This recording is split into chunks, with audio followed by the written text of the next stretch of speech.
मैं अपनी कौम को याद करवाना चाहता हूँ, ये वो पाकिस्तान था जो सरबराह था, उनका साथ दिया। मिला पाकिस्तान को 80,000 पाकिस्तान लूटने के लिए आते हैं, पैसा चोरी करके बाहर निकले नहीं। और इस्लाम की तारीख का सबसे बुरा सानिया हुआ, सबसे तकलीफ दे वाक़या हुआ, क्योंकि लोग डर गए। साफ होता है और गरीब मुल्कों के अंदर जुल्म का निजाम होता है। दूसरी दफा एनआरओ लेके पाकिस्तान आता। मुझे ये मुल्तान बताओ, इलेक्शन करवा देते और हमारा अब ये दो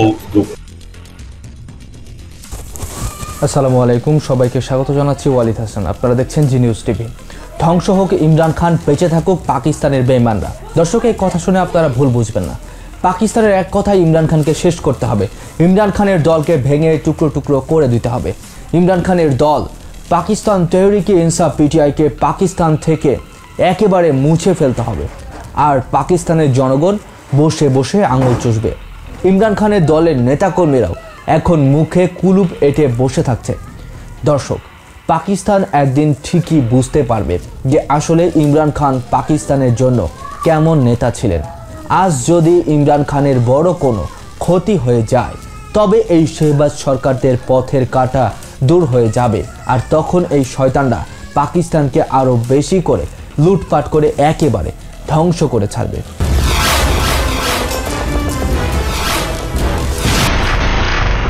দর্শক, এরা চায় পাকিস্তান থেকে ইমরান খান এবং তার দলকে একেবারে শেষ করে দিতে।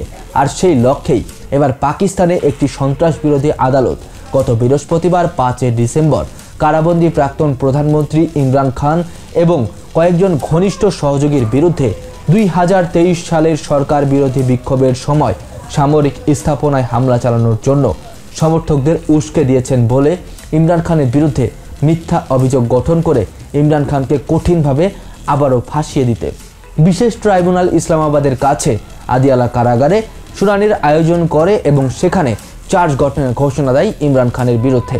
ইমরান খান গত 1 বছরের বেশি সময় বিভিন্ন মামলায় এই কারাগারে বন্দী রয়েছেন।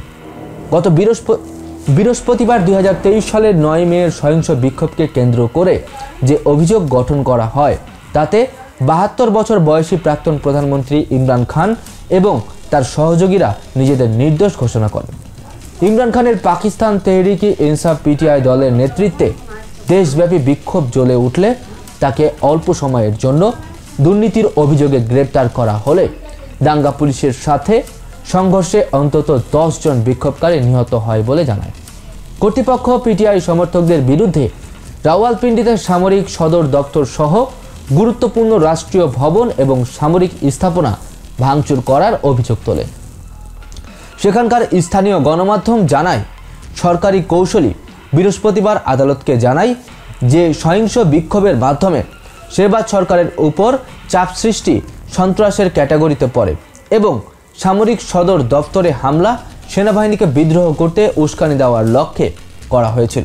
অর্থাৎ সেই সরকারি উকিল এই মামলাটিকে খুব সুন্দরভাবে সাজিয়ে ইমরান খানের বিরুদ্ধে আরও জটিলভাবে ষড়যন্ত্রের হাতিয়ার হিসেবে তৈরি করছে। ইমরান খান এবং তার দল সব সময় অভিযোগ করেছে যে রাষ্ট্রীয় গোয়েন্দা সংস্থার গুপ্তচররা বিক্ষোভকারীদের সাথে মিশে গিয়ে সেনা স্থাপনার উপর 9 মে এর সহিংসতায় মদত দিয়েছে এবং তারাই সেটি ঘটিয়েছে। তাদের অভিযোগ মতে এই সহিংসতাকে যুক্তি হিসেবে দেখিয়ে তারা মাসের পর মাস পিটিআইয়ের উপর নিরাপত্তা বাহিনীর নিপীড়ন চালিয়েছে এবং শত শত সমর্থকদেরকে গ্রেপ্তার করেছে। আটককৃত কর্মীদের আত্মীয় স্বজনদের তথ্য অনুযায়ী দাঙ্গার সাথে সম্পৃক্ততার কারণে অনেক আটক ব্যক্তিকে সামরিক হেফাজতে নেওয়া হয়েছে। বৃহস্পতিবার এক বিবৃতিতে পিটিআই বলে, এই অভিযোগ উপযুক্ত আদালতে চ্যালেঞ্জ করতে তাদের আইনজীবীরা সক্ষম বলে তাদের বিশ্বাস এবং আশা করা যায় যে ন্যায় বিচার হবে। ইমরান খান 2018 সাল থেকে 2022 সাল পর্যন্ত প্রধানমন্ত্রী ছিলেন। সংসদে বিরোধীদের আনা এক অনাস্থা প্রস্তাবে ক্ষমতাচ্যুত হবার পর থেকে তিনি কয়েক ডজন মামলা এবং তদন্তের বেড়াজালে আটকে রয়েছেন। অর্থাৎ সরকার তাকে আটকে রেখেছে। তিনি বলেন যে তার বিরুদ্ধে আনা মামলা সবগুলো বানোয়াট এবং এগুলো পাকিস্তানের ক্ষমতাবান সামরিক বাহিনীর আদেশে আনা হয়েছে যাতে তিনি রাজনীতিতে ফিরতে না পারেন। শেহবাজ সরকার তার অভিযোগ অস্বীকার করে। এই প্রাক্তন ক্রিকেট তারকাকে 2023 সালের আগস্ট মাসে একটি দুর্নীতির মামলায় দোষী সাব্যস্ত এবং গ্রেপ্তার করা হয়। ইমরান খান এই মামলাকে রাজনৈতিক উদ্দেশ্য প্রণোদিত বলে অভিহিত করেন। পরবর্তীতে 2024 সালের ফেব্রুয়ারি মাসের নির্বাচনের আগে ইমরান খান আরও কয়েকটি মামলায় দোষী সাব্যস্ত এবং একাধিক কারাদণ্ডে দণ্ডিত হয়। আপিল আদালত সকল রায় এবং সাজা প্রমাণের অভাব এবং মামলায় স্বচ্ছতার অভাবে বাতিল বা স্থগিত করেছে। কিন্তু যখনই কোনো আদালত জামিনে তার মুক্তির আদেশ দেওয়া হয়, কর্তৃপক্ষ প্রতিবার নতুন অভিযোগ গঠন করে ইমরান খানের কারামুক্তিকে আটকে দেয়। গত মাসে পুলিশ ফেডারেল হাইকোর্টকে জানায় যে শুধু ইসলামাবাদে ইমরান খানের বিরুদ্ধে 70-এর বেশি মামলা দায়ের করা হয়েছে। এবছর ফেব্রুয়ারি মাসের নির্বাচনের আগে কিছু বিতর্কিত নিয়ম ব্যবহার করে পাকিস্তানের নির্বাচন কমিশন পিটিআইয়ের অংশগ্রহণকে আটকে দেয়। ইমরান খানের মনোনীত প্রার্থীরা অবশেষে স্বতন্ত্র প্রার্থী হিসেবে নির্বাচন করতে বাধ্য হয়। ইমরান খানের ব্যাপক জনপ্রিয়তার কারণে তার নির্বাচনে সবচেয়ে বেশি আসন লাভ করে, কিন্তু তাদের মোট আসন সংখ্যা সরকার গঠন করার জন্য প্রয়োজনীয় সংখ্যায় পৌঁছাতে দেয়নি এই অবৈধ ইস্টাবলিশমেন্ট এবং সরকার। পিটিআই বারবার তাদের ভাষায় আইন বহির্ভূত আটক অবস্থা থেকে ইমরান খানের মুক্তির দাবিতে দেশব্যাপী বিক্ষোভ করেছে। তারা প্রধানমন্ত্রী শেহবাজ শরীফের জোট সরকারের পদত্যাগেরও আহ্বান জানিয়েছে। তাদের মতে শরীফের সরকার পিটিআইয়ের ম্যান্ডেটকে চুরি করে একটি জালিয়াতি নির্বাচন নিয়ে পিটিআইকে হারিয়ে দিয়েছে। গত মাসে ইমরান খানের স্ত্রী বুশরা বিবি তাদের দাবির পক্ষে হাজার হাজার সমর্থক নিয়ে ইসলামাবাদে বিক্ষোভ করে। সরকার 26শে নভেম্বর নিরাপত্তা বাহিনী দিয়ে পিটিআইয়ের শান্তিপূর্ণ প্রতিবাদ সমাবেশ ছত্রভঙ্গ করে দেয়। পিটিআইয়ের নেতৃবৃন্দর ভাষ্য অনুযায়ী সংঘর্ষে অন্তত 12 জন বিক্ষোভকারী নিহত হয়। তারা বলে নিহতদের বেশিরভাগ মারা যান আইন শৃঙ্খলা বাহিনীর গুলিতে। কয়েকশো গুলিবিদ্ধ হয়ে আহত হয় এবং তারা হাসপাতালে ভর্তি হয়। পাকিস্তানি কর্মকর্তারা এই অভিযোগ বরাবর অস্বীকার করে আসছে এবং দাবি করছে কোনো বিক্ষোভকারী মারা যায়নি। তারা বলছে নিরাপত্তা বাহিনী আগ্নেয়াস্ত্র ব্যবহার করেনি, তারা শুধু কাঁদানে গ্যাস এবং রাবার বুলেট ব্যবহার করেছে। সরকার সংযত ছিল এবং আইন শৃঙ্খলা বাহিনীর কাছে শুধুমাত্র জলকামান আর কাঁদানে গ্যাস ছিল, আগ্নেয়াস্ত্র নাই বলে নাটক সাজাচ্ছে সরকারি পক্ষ।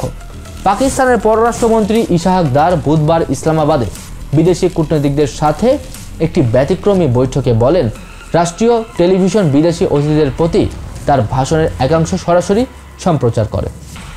এই অনুষ্ঠানে অন্যান্যদের মধ্যে যুক্তরাষ্ট্র, চীন, ব্রিটেন এবং জাপানের রাষ্ট্রদূত ছিলেন। পররাষ্ট্র মন্ত্রণালয়ের নাম প্রকাশে অনিচ্ছুক এক কর্মকর্তা ভিওএকে জানায়, একটি অভ্যন্তরীণ রাজনৈতিক সংকট নিয়ে বৈঠক পাকিস্তানের কূটনৈতিক ইতিহাসে এটি প্রথম হচ্ছে। সমালোচকরা বলছেন, দেশের সবচেয়ে বড় এবং জনপ্রিয় রাজনৈতিক শক্তির উপর এই নিপীড়নের ফলে পাকিস্তান সরকার যে ক্রমবর্ধমান চাপের মধ্যে রয়েছে, বিদেশি কূটনীতিকদের জন্য এই ব্যতিক্রমী ব্রিফিংয়ে তারই প্রতিফলন ঘটেছে। এছাড়াও এদিকে পাকিস্তান তেহরিক ইনসাফের পিটিআই প্রতিষ্ঠাতা ইমরান খান জেনারেলদের সদর দপ্তরে জিএইচকিউ হামলা মামলায় অভিযুক্ত হলে গত বছরের 9 মে তার দলের নেতাকর্মীরা সামরিক স্থাপনায় ব্যাপকভাবে হামলা চালানোর মিথ্যা নাটক সাজায় শেহবাজ সরকার এবং এই একটিমাত্র মামলা দিয়ে ইমরান খানের দলের নেতাকর্মীদের ব্যাপকভাবে হয়রানি করছে সরকার। রাওয়ালপিন্ডিতে অবস্থিত সন্ত্রাস বিরোধী আদালতে এটিসি এই মামলার শুনানিতে বিষয়টি সামনে আসে। রাওয়ালপিন্ডির আদিয়ালা জেলে স্থাপিত বিশেষ আদালতে এটিসির বিচারক আমজাদ আলী শার আদালতে এই মামলাটি শুনানি হয়। ওই বিশেষ আদালতে ইমরান খান এবং দেশটির সাবেক পররাষ্ট্রমন্ত্রী শাহ মাহমুদ কুরেশি উপস্থিত ছিলেন। এছাড়া পিটিআইয়ের আইনজীবীরা শুনানিতে অংশ নেন। পাকিস্তানের সাবেক স্বরাষ্ট্রমন্ত্রী শেখ রশেদ সহ প্রায় 100 জনকে জেনারেল সদর দপ্তরে হামলার মামলায় অভিযুক্ত করা হয়, আর এ বাজার পুলিশ স্টেশনে মামলাটি দায়ের করা হয়। যদিও ইমরান খান এই ঘটনার সঙ্গে সংশ্লিষ্টতার অভিযোগ অস্বীকার করেছে।